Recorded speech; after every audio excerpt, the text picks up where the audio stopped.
Now, example 5. I want to consider this problem for solving. We have in the diagram, O is the center of circle as can be seen. And we have SOP giving us SOP, angle at O, giving us 96 degrees. We have to find the angle PST. PST, that's the angle here. PST.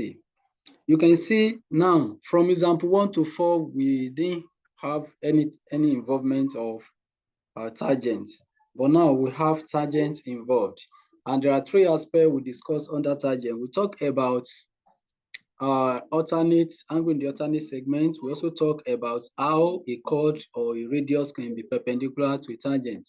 And of course, first, if you look at this diagram, the first way for you to do it is that look at this diagram.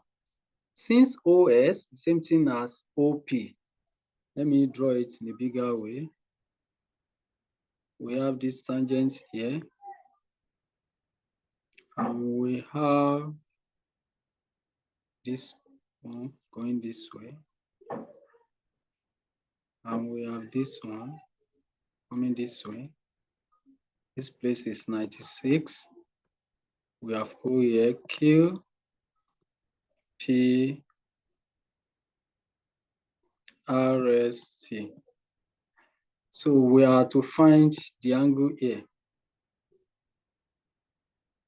But what we are analyzing is that if you look at what we have there, we know quite well that this side, OP is radius.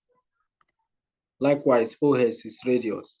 And that makes this angle, triangle POS, an isosceles triangle, such that the vertical angle is this 96. The base angles are here.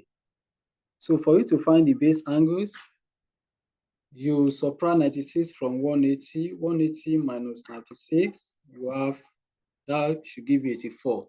And you divide it, since the angle here and the angle here must be equal, call it x and x, to be x plus 96 equals to 180 degrees.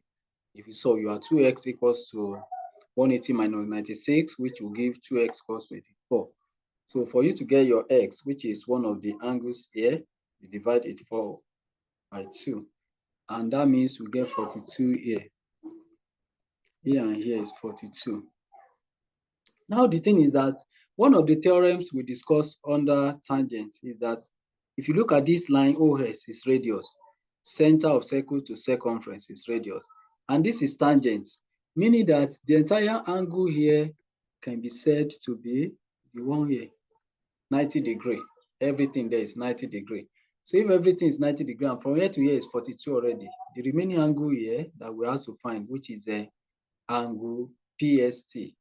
Angle PST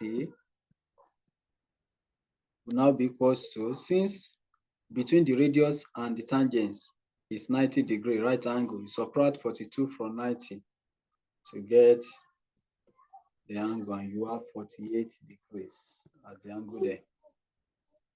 That is one way. Another way we can solve this type of problem is to say,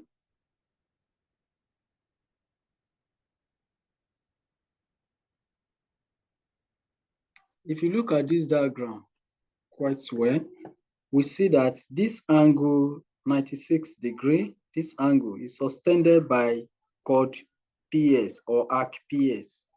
And the same arc PS or chord PS sustain the angle here. That means that angle SQP equals to half of this 96. It's 96 divided by 2, which is 48 degrees. Fortunately, if you look at this angle, it's sustained at circumference by PS. And the angle we have to find, this one marked with blue arc, is angle between that chord PS and the tangent.